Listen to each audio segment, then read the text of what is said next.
Imagine waking up and finding out that your opinion, your protest, or your online post is now labeled as terrorism.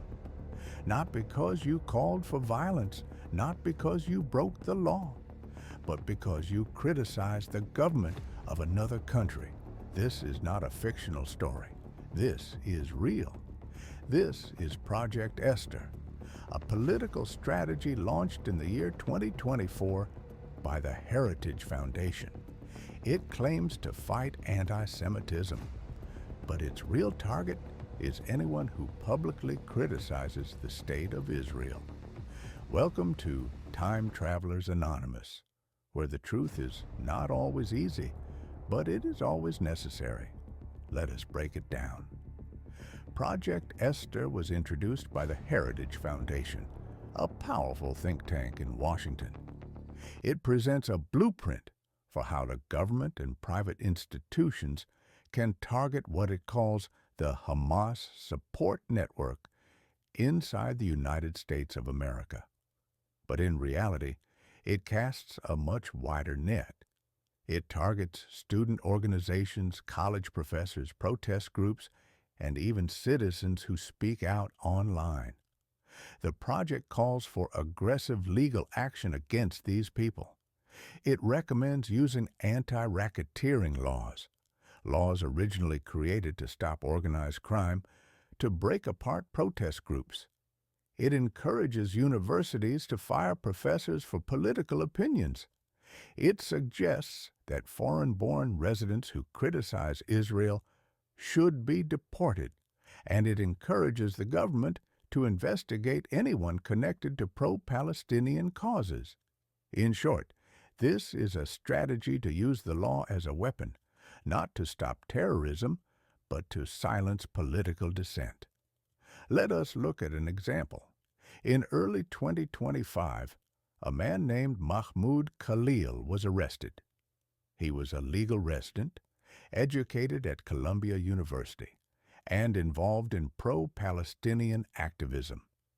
There was no evidence that he supported violence, but under pressure from political operatives, the Department of Justice charged him with material support for terrorism. This move matches exactly what Project Esther recommends, turning political activism into a criminal offense. This is not protecting anyone. This is redefining free speech as a threat. And that brings us to the First Amendment. The First Amendment of the Constitution guarantees every person the right to speak freely, protest peacefully, practice their religion, and petition the government. Project Esther threatens all of those rights. It says that criticizing a foreign ally, specifically the State of Israel, should be treated the same as hate speech.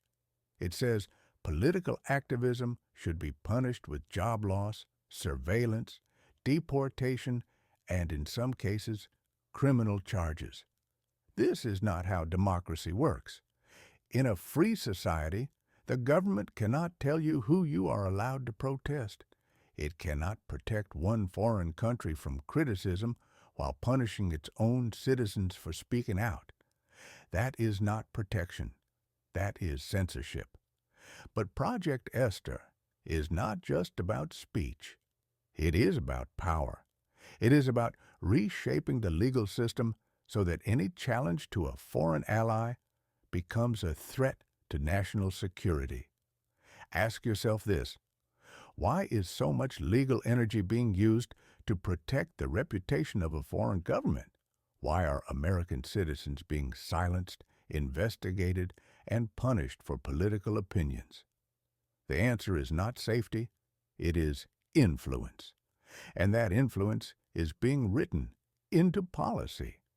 If Project Esther is adopted widely, it could become the model for a new kind of censorship, where corporations, courts, and government agencies work together to shut down one specific type of speech: criticism of Israel. And if that happens, the First Amendment means nothing. So what can we do? We must speak up while we still can. we must protect the right to dissent, even when the topic is difficult. Because when the government starts picking which countries you are allowed to criticize, you are not living in freedom, you are living under control. Thanks for watching Time Travelers Anonymous. Subscribe for more hidden agendas, silenced truths, and real history that still echoes in today's headlines. Because in this timeline, free speech does not just protect opinions, it protects democracy itself.